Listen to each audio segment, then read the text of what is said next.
J'espère que vous allez bien. Souvent, c'est la question qu'on aime bien poser. C'était vraiment une joie ce matin de se réjouir avec la famille de Xavier, de Priscille, pour la présentation d'Édouard. On va encore le bénir de tout notre cœur. Et au-delà d'avoir prié pour lui ce matin, on veut continuer à prier pour lui. Amen. Continuez à prier pour lui. Pour ceux qui ne savent pas, je suis un jeune prédicateur. Jeune, oui. Je ne vous dis pas l'âge que j'ai, mais en 2027, j'aurai 50 ans. Ça vous fait réfléchir.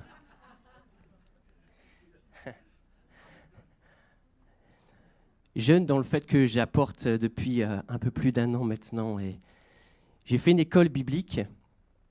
Et vous savez, dans les écoles bibliques, je ne sais pas si c'était particulier à celle que j'ai faite, mais on aime bien donner des titres aux cours. Et je faisais des cours d'homilétique. Et l'homilétique, c'est l'art d'apporter la parole de Dieu, de s'exprimer en public. Ouais, tout à fait. Et on avait des professeurs merveilleux, pour ceux qui les connaissent, Nathanaël, Milécan, André Vanlac, etc., Jean-Marie Ribet. Et ces hommes de Dieu aimaient nous dire et aimaient nous mettre un peu la pression en disant « Quand vous apportez la parole de Dieu, là je vous explique l'envers du décor, ce qui est important, c'est les premières minutes. Si vous avez du mal à accrocher les gens la première minute, alors les dernières 30 minutes, vous allez galérer. » Alors, ce matin, je vous dévoile des secrets. Voilà. J'aimerais vous donner une petite expérience que j'ai vécue avec mon fils Jonas. Et je lui ai demandé son approbation pour le faire parce que bien sûr, je vais parler de lui et je ne l'aurais pas fait sans son accord. Et même mon épouse, même les enfants ne sont pas au courant à la maison. C'est une chose qu'on a vécue à deux, qu'on a gardée comme un secret à deux. Lundi matin, j'étais avec lui pour faire des examens, pour faire des radios et rien de très grave, une suspicion de scoliose pour ceux qui ne savent pas. Et pour ne pas rentrer dans les termes médicaux, c'est quand ça part un peu de travers. Voilà. Et on ressort de cet examen et voilà, il y a une suspicion de scoliose, mais pas très grave. Et on parle avec Jonas. Et je me rappelle tout d'un coup ces 2 prédications que Sam nous a fait sur la transmission. Et j'ai dit, et là j'étais inspiré pour dire, je vais donner quelque chose à mon fils, je vais dire quelque chose à mon fils parce que je le voyais un peu interrogatif, un peu peut-être déçu de ce qui s'était passé. Et on passe à côté d'un arbre et je dis, regarde, tu vois cet arbre ? Pourtant, il est beau, il est grand. Et vous savez que Dieu se manifeste au travers de la nature. Il est grand, il est fort. Et pourtant, il part un peu de travers. Je me suis dit, belle comparaison, on est dans le thème, tout va bien. Il part un peu de travers, mais je dis, tu vois, à un moment donné, il se redresse et regarde comme il est beau. Et là, pas de réaction de mon fils. Alors, je me dis 2 solutions. Soit il est subjugué par la comparaison que je viens de faire, et là, il est en contemplation devant la grandeur de Dieu. Ou deuxièmement, il est en train de faire une micro-sieste. Je ne sais pas. Je le regarde et visiblement, il n'était pas en train de dormir. Et là, tout d'un coup, pour ceux qui connaissent Jonas, mon petit dernier, qui fait 1m80, qui a 13 ans. Et oui, pourtant, c'est le dernier. Et là, il me regarde, il dit, « Papa, je rêve ou quoi ? T'es en train de me comparer à un arbre ?» Et là, tous mes efforts, tout ce que j'avais mis en œuvre, ça s'est effondré en quelques secondes. Voilà, je vous apporté ça parce que je trouvais que c'était chouette. Et vous savez, et c'est mon thème de ce matin, c'est d'obtenir la faveur de Dieu. C'est ce qu'on a fait pour Édouard ce matin en le présentant à l'église, en priant pour lui. Et moi, ce que je veux pour mes enfants, c'est qu'il y ait la faveur de Dieu. Ce que je veux pour ma vie, c'est qu'il y ait la faveur de Dieu. Et ce que je désire aussi pour vos vies ce matin, c'est que la faveur de Dieu soit sur vous. Alléluia, alléluia. La faveur de Dieu correspond à la bienveillance de Dieu à notre égard. Ce qui va nous accorder par grâce. Est-ce que vous savez que Dieu vous accorde des choses par grâce ? Alléluia. Sa bénédiction pour nos vies. Et cette faveur, elle est accordée de manière souvent extraordinaire, inattendue parfois, miraculeuse. C'est un acte d'amour, de générosité que Dieu va nous accorder. Et écoutez ceci, parce que Parfois, on a tendance à penser comme cela.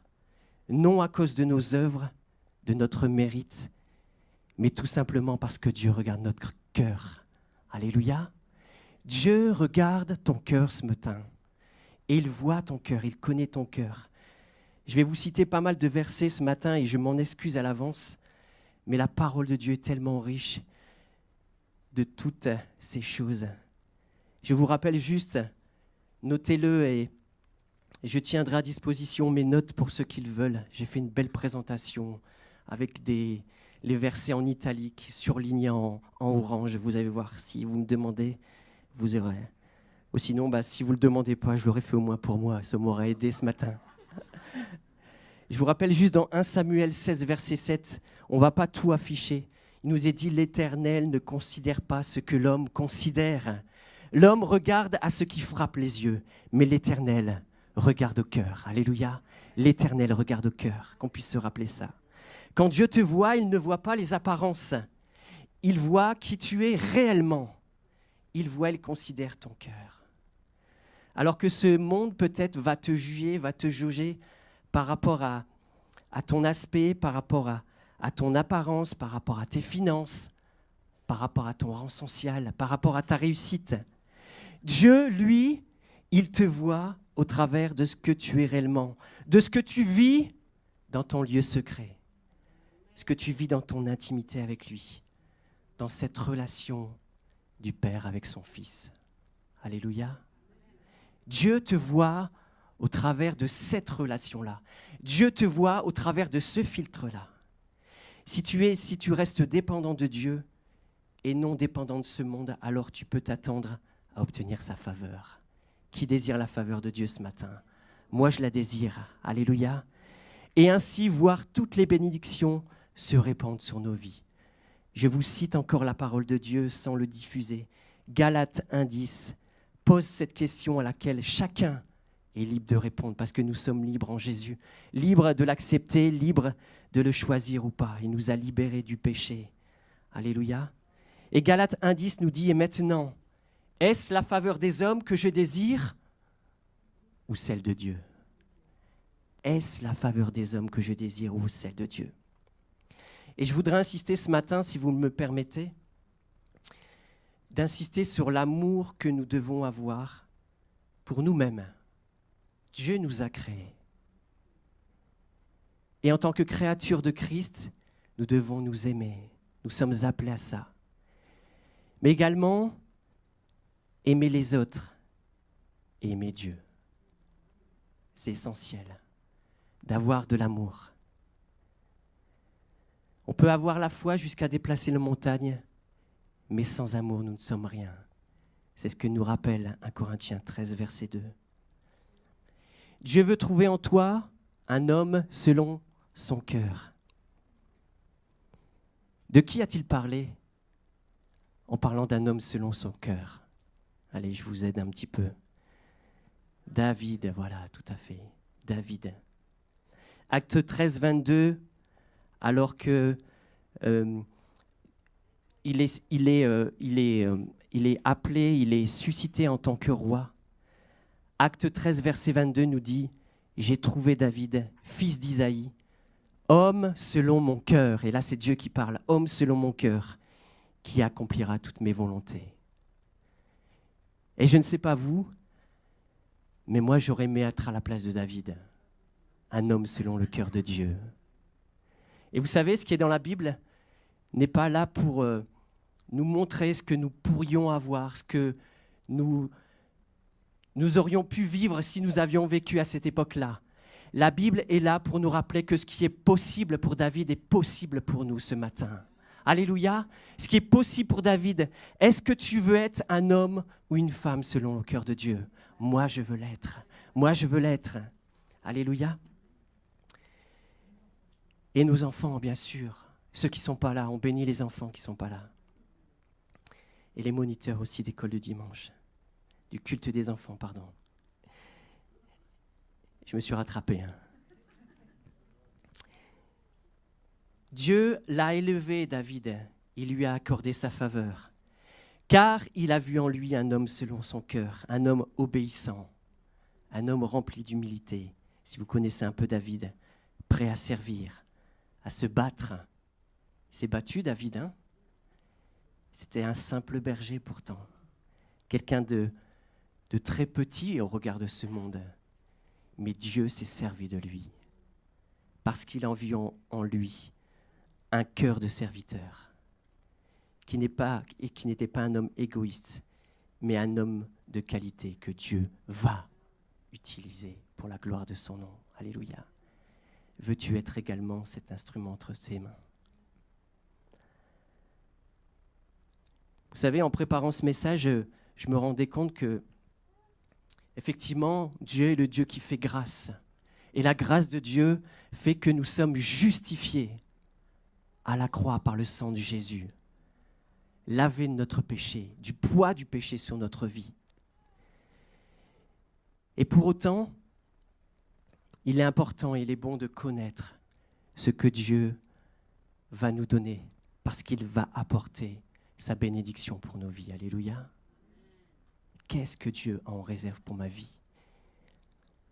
Alors j'aimerais vous donner juste quelques exemples dans la Bible. Au travers des Écritures, Dieu accorde sa faveur à plusieurs. Des femmes, Esther, Rahab, etc. Et je voudrais m'arrêter sur 3 exemples ce matin, très vite, et je vais les citer, on va afficher quelques versets. Tout d'abord, Abraham, qui veut dire père d'une multitude. Alléluia. C'est une belle promesse, ça. Genèse 12, versets 2 et 3. Je ferai de toi une grande nation, et je te bénirai. Je rendrai ton nom grand, et tu seras une source de bénédiction.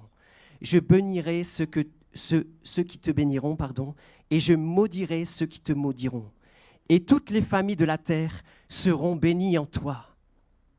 Est-ce que ce n'est pas une faveur de Dieu, ça? Je pense. Un peu plus loin, en Genèse 18, 19, toujours à propos d'Abraham. Abraham deviendra certainement une nation grande et puissante, et en lui seront bénies toutes les nations de la terre. Car je l'ai choisi afin qu'il ordonne à ses fils et à sa maison, après lui, de garder la voie de l'Éternel, en pratiquant la droiture et la justice.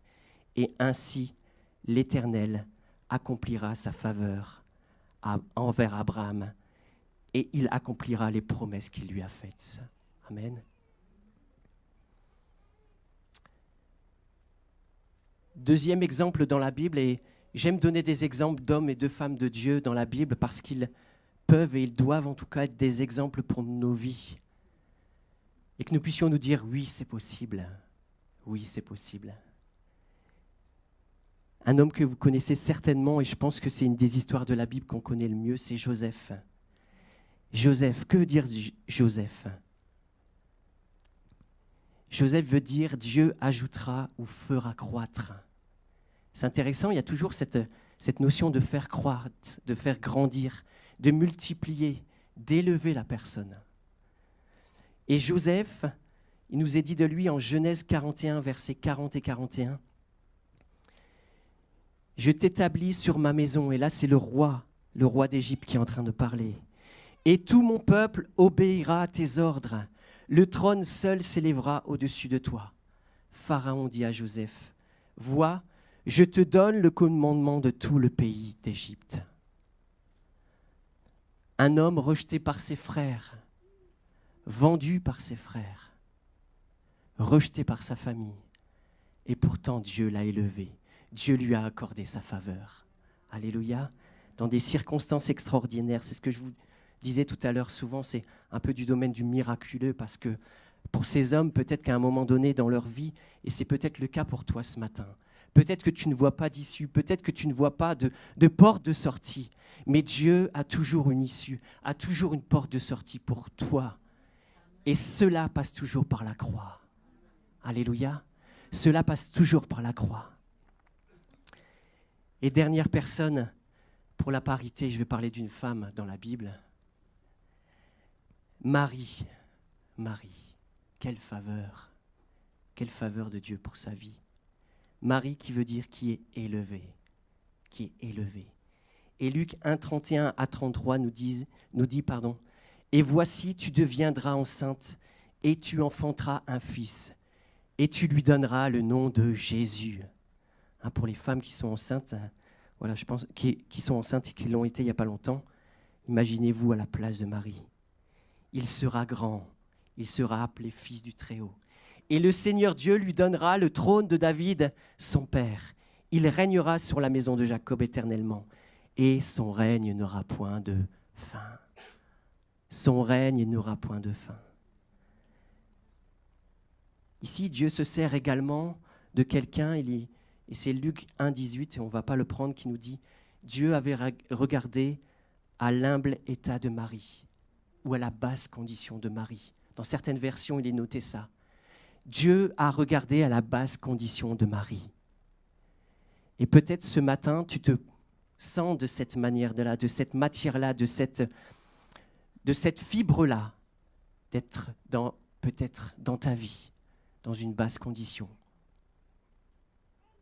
Mais Dieu veut t'élever. Dieu veut t'emmener plus loin. Marie avait un cœur humble. Et ma transition est toute trouvée, là aussi, je vous dis l'envers du décor un petit peu, ce qui se passe dans ma tête. Et le premier point que je vais aborder avec vous, c'est un cœur humble, d'avoir un cœur humble. Vous savez, je pense que la condition qui est importante dans ce que Dieu veut nous apporter, nous bénir, nous faire vivre dans notre vie de chrétien, de chrétienne, de disciple de Jésus, c'est d'avoir un cœur humble. Alors l'humilité se dit de quelqu'un qui est modeste et qui s'abaisse volontairement. Ça ne vous rappelle pas quelqu'un qui s'est abaissé volontairement. Dieu, descendu de son ciel de gloire, s'est abaissé en se faisant homme sur la terre. C'est une belle preuve d'humilité, ça, je pense. Une sacrée preuve d'humilité. Philippiens 2,8, on va l'afficher. Il est dit de lui qu'il s'abaissa lui-même en devenant obéissant jusqu'à subir la mort sur la croix. Il y a le fait de s'abaisser, mais de se préparer aussi à la mort sur la croix. Et cette étape-là, la mort sur la croix, on ne doit pas y passer, hein. Vous avez compris. Dieu fait grâce au travers de Jésus. Et la mort de la croix nous lave de tout péché. Et Jacques 5, verset 6, je vous le cite juste, nous rappelle que Dieu résiste aux orgueilleux, mais qu'il fait grâce aux humbles. L'humilité est une condition préalable à la bénédiction. L'humilité est un attribut et un des nombreux attributs de Dieu.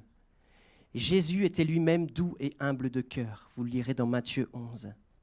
Jésus-Christ avait ce cœur dans sa vie de prière. C'était un intercesseur puissant. Il est venu non pour être servi, mais pour servir. Et on l'a lu, pour donner sa vie. On le lit dans Matthieu 20, 28. Jésus considère les autres au-dessus de lui. Et il conseille à ses contemporains de faire la même chose. Il dira au fils de Zébédée, Zébédée, ce n'est pas une ville, hein, c'est un homme dans la Bible. Hein. Zébédée, c'est un nom curieux, mais c'est quand même un homme dans la Bible. Et il lui dira ceci à propos de ses fils, si quelqu'un veut être le premier, qu'il soit avant tout esclave ou serviteur. Qu'il soit avant tout esclave ou serviteur. Voilà ce que je désire pour ma vie, d'être encore plus humble. Vous savez, l'humilité, on a tendance parfois à comparer l'humilité à quelqu'un de timide, quelqu'un d'effacé. Mais l'humilité, ce n'est pas ça du tout. C'est un cœur qui est prêt pour Dieu. Alléluia, et moi c'est ce que je désire pour ma vie. Seigneur, donne-moi, par la puissance de ton Saint-Esprit qui est en moi, d'être de plus en plus humble tous les jours de ma vie. Voilà ce que je désire pour nous, voilà ce que je désire pour vous, voilà ce que je désire pour Édouard qu'on a présenté ce matin. Voilà ce que je désire pour mes enfants. Et Colossiens 3, verset 12 nous dit « Ainsi, puisque Dieu vous a choisi pour lui appartenir et qu'il vous aime, revêtez-vous d'ardente bonté, de bienveillance, d'humilité, de douceur et de patience. Alléluia. L'orgueil est un ennemi que nous devons combattre absolument. C'est un sentiment qui revient souvent trop vite dans nos vies. Et je vous parle de quelque chose que je connais. J'ai eu parfois tendance, quand j'étais plus jeune, à être un peu orgueilleux en disant « moi je sais, moi je connais les choses, moi je connais la parole de Dieu, moi j'ai vécu ces choses-là ». Mais ne soyons pas orgueilleux de cela. Au contraire, faisons-en une force pour annoncer la parole de Dieu et la puissance du nom de Jésus. Alléluia. Dernier passage par rapport à l'humilité, et on l'affiche également, qui se trouve dans Philippiens 2, versets 3 et 4. « Ne faites donc rien par esprit de rivalité ou par un vain désir de vous mettre en avant. Au contraire, par humilité, considérez les autres comme plus importants que vous-même et que chacun regarde non ses propres qualités, mais avant tout celles des autres. » Amen. Voilà ce que nous rappelle la parole de Dieu au travers de l'humilité que nous devons vivre chaque jour. Et pour moi, une des conditions essentielles à la bénédiction de Dieu sur nos vies. Soyons humbles et ne tombons pas dans l'orgueil. Vous savez, pour mon état de cœur, pour ce que je pensais des autres, pour ce que je pensais peut-être même de moi, à chaque fois, Dieu s'est révélé en puissance dans ma vie. Alléluia, et je pense, et je sais qu'il est capable de le faire pour vous ce matin. Le deuxième point que j'aimerais apporter, et un des aspects qui est aussi important, je pense, par rapport à la faveur et à la bénédiction de Dieu sur nos vies, c'est l'obéissance et la foi. Deux qualités, en tout cas l'obéissance une qualité et la foi quelque chose que nous devons vivre et rechercher ardemment tous les jours de nos vies. Si tu désires que Dieu ait compassion de toi et qu'il jette ses regards compatissants sur ta vie, il est essentiel d'être obéissant. Et j'en profite aussi pour le dire à mes enfants ce matin. Essentiel d'être obéissant. Autant j'aimerais que vous soyez obéissants à votre Père céleste, mais votre Père terrestre aussi. Eh oui, eh oui. L'obéissance, vous savez, quand on parle d'obéissance, ça va dans les deux sens aussi. Il y a ce qui est dans le monde, dans le domaine spirituel, mais il y a aussi ce qui est dans le domaine naturel, dans le domaine physique. Comment veux-tu être obéissant à ton Père céleste si tu n'es pas obéissant à ton Père sur la terre? Comment veux-tu? Comment veux-tu? Et par contre, en contrepartie, à moi d'être un bon exemple pour eux. Parce que comment je pourrais réclamer l'obéissance si moi je ne suis pas moi-même obéissant en Christ? Et même si Dieu accorde sa grâce, ce n'est pas un prétexte pour nous laisser aller dans notre foi ou dans nos décisions. Bien trop souvent on dit oui, Dieu fait grâce, et c'est vrai, Dieu fait grâce. Mais pour autant, il nous faut être obéissants. Et ça, peut-être que ça demande un effort de votre part. Peut-être que pour certaines personnes, c'est facile, c'est naturel, peut-être que certains caractères ont plus tendance à dire je vais être obéissant, je vais écouter les conseils des autres. Je ne vais pas m'enorgueillir. Vous vous rappelez le point précédent. Et Jean 9, 31 nous dit que nous savons que Dieu n'exauce point les pécheurs, mais si quelqu'un l'honore et fait sa volonté, c'est celui-là qui l'exaucera. C'est celui-là qui l'exaucera. Notre obéissance à la parole de Dieu est une clé précieuse dans notre vie, une évidence pour s'attirer les faveurs de Dieu. Il bénira, il agira avec compassion pour ceux qui le lui demandent. Faisons de cette obéissance une habitude, que ça devienne une habitude dans nos vies, un style de vie. Ce que vous étiez avant, il faut définitivement vous en débarrasser, comme d'un vieux vêtement. Et là encore, je vous cite la parole de Dieu. Éphésiens 4, 22. Cela consiste à vous débarrasser de votre ancienne manière de vivre, celle de l'homme que vous étiez autrefois et que les désirs trompeurs mènent à la ruine. Cela peut-être paraît évident au regard de la parole ou pas. Parfois, on lit des choses qui nous paraissent complètement démesurées par rapport à ce qu'on vit, par rapport à ce qu'on se croit capable de vivre. Mais je pense que le Saint-Esprit, l'Esprit de Dieu qui est en nous, nous aidera et sera un bon conseiller pour nos vies. Cela paraît évident au regard de ce que nous venons de lire, que Dieu n'a jamais approuvé et donc béni une personne qui était désobéissante et rebelle aux prescriptions de Dieu. Jamais. Vous pouvez fouiller, chercher dans la Bible, moi en tout cas, j'en ai pas trouvé. Soyons des hommes et des femmes de foi également. J'en ai parlé souvent, l'obéissance et la foi sont intimement sont liées dans le monde spirituel. Afin que Christ voie en nous la persévérance, le zèle et notre soumission complète à Christ. Hébreux 11:6 rappelle que sans la foi, il est impossible de lui être agréable. Impossible de lui être agréable. Ayons toujours ce passage comme une parole plantée dans notre cœur. Cherchons en tout temps, en toutes circonstances, à lui être agréable et à lui seul. Nous ne cherchons pas la faveur des hommes. Ne cherchez pas la faveur d'un homme. Cherchez la faveur de Dieu. La faveur de Dieu. Parce que celui qui sauve, celui qui t'a béni de toute bénédiction, c'est Dieu lui-même au travers de son Fils Jésus. Il t'a accordé ces choses-là. Les hommes ne te sauvent pas. Cherchons en tout temps et en toutes circonstances à être agréables. Manquer de foi, c'est un peu comme décevoir notre Père. Nous ne croyons pas ou peu en lui. La foi dépasse tous les clivages, toutes les différences de ce monde. Chacun se retrouve sur le même pied d'égalité. On est tous capables de mettre notre foi en action ce matin. Il n'y a pas de personne plus importante que d'autres. Et ça, je vous le parle en connaissance de cause.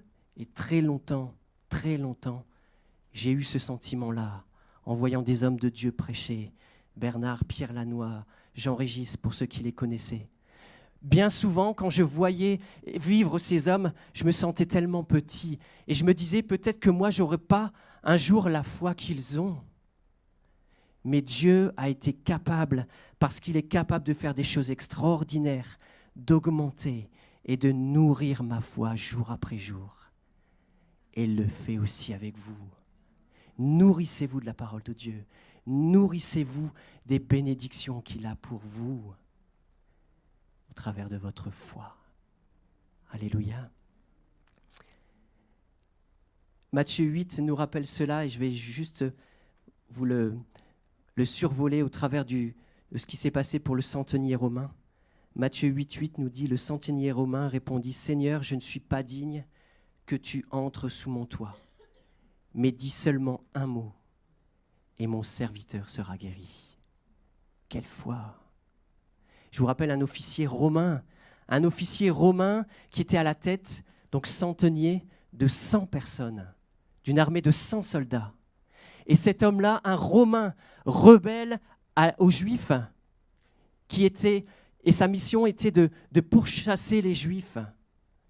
Et il vient demander à Jésus, et il vient lui dire, mais dis seulement un mot et mon serviteur sera guéri. Quelle foi mise en action. Et le verset 10 nous dit un peu plus loin, après l'avoir entendu, Jésus fut dans l'étonnement. Et il dit à ceux qui le suivaient, je vous le dis en vérité, même en Israël, je n'ai pas trouvé une aussi grande foi. Et le verset 13, puis Jésus dit au centenier, va, qu'il te soit fait selon ta foi. Et à l'heure même, le serviteur fut guéri. Alléluia. Le serviteur fut guéri. À l'instant même, la puissance de Dieu à l'action au travers de la foi de cet homme. Le dernier point que j'aimerais aborder avec vous, alors le premier c'était un cœur humble, le deuxième c'est de vivre et d'être obéissant et de mettre en action notre foi. Le dernier point c'est de vivre dans la sanctification. Souvent, moi c'est un mot que je n'ai pas beaucoup compris quand j'étais plus jeune, il n'y a pas très longtemps. Je ne comprenais pas ce que c'était la sanctification. Je pensais que c'était un truc très très haut, qu'il fallait des années de vie chrétienne, il fallait passer par tous des cursus, des écoles bibliques, des écoles de théologie, etc. Je pensais que c'était ça pour moi la sanctification. Mais la sanctification ou la sainteté indique notre vie mise à part pour Christ. C'est ça que ça veut dire. avec, dans nos vies, des priorités différentes de celles de ce monde. Cela implique de mener une vie sans compromis et mise à part pour Dieu. C'est ça ce que ça veut dire, la sanctification. Et le mot sanctification nous implique tous les jours de notre vie. C'est-à-dire que la personne qui vient te voir et qui vient te dire « ça y est, j'ai fini, sanctification, je suis OK pour ça ». C'est faux, bibliquement c'est faux. Regardez, fouillez. Parce que la sanctification veut dire que nous allons de progrès en progrès. Et la sanctification ne sera parfaite qu'au moment de notre mort et où nous serons avec Christ, assis à la droite de Dieu. Là, notre sanctification, là, nous serons sanctifiés complètement, pleinement. Mais tout au long de notre vie, nous marchons dans ce chemin de sanctification. J'espère vous avoir éclairé là-dessus en tout cas. La sanctification se vit de progrès en progrès tout au long de notre vie, je l'ai dit. Dieu aime notre vie de sanctification. Dieu aime quand nous mettons à part. Dieu aime quand notre vie n'est pas remplie de compromis. Dieu aime quand on fait appel à lui dès qu'il y a un problème. Mais Dieu aime aussi quand on fait appel à lui quand il n'y a pas de problème. Il aime cela aussi.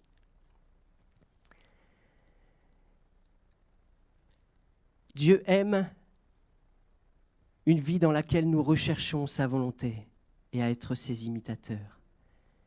Et de se poser toujours cette question, que ferait Jésus à ma place ? Que ferait Jésus à ma place ?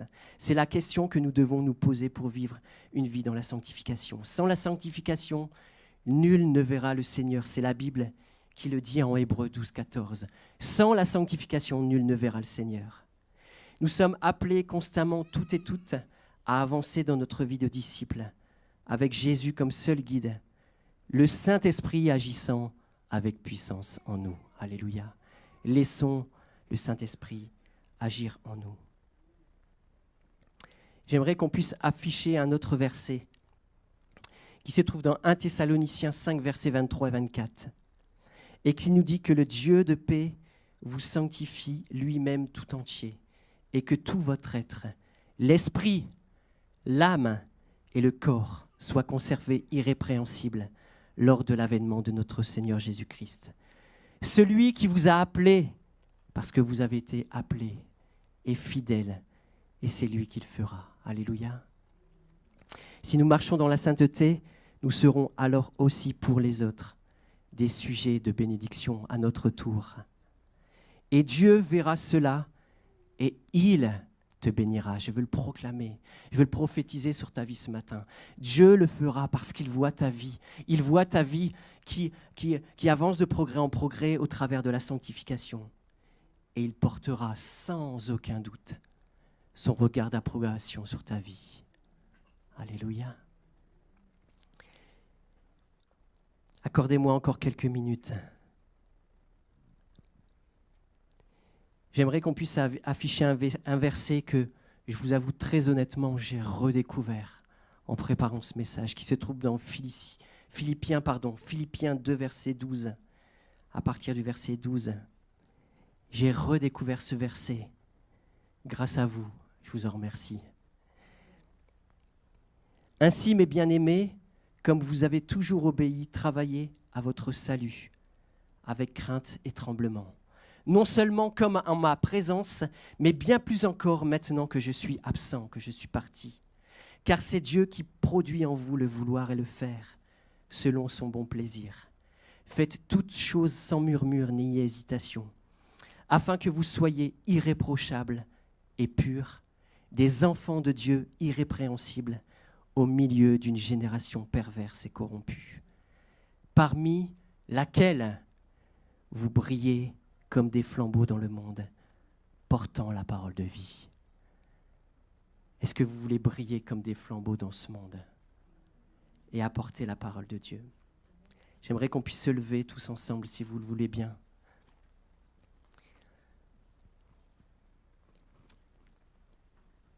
Que Dieu puisse nous voir briller là où nous sommes.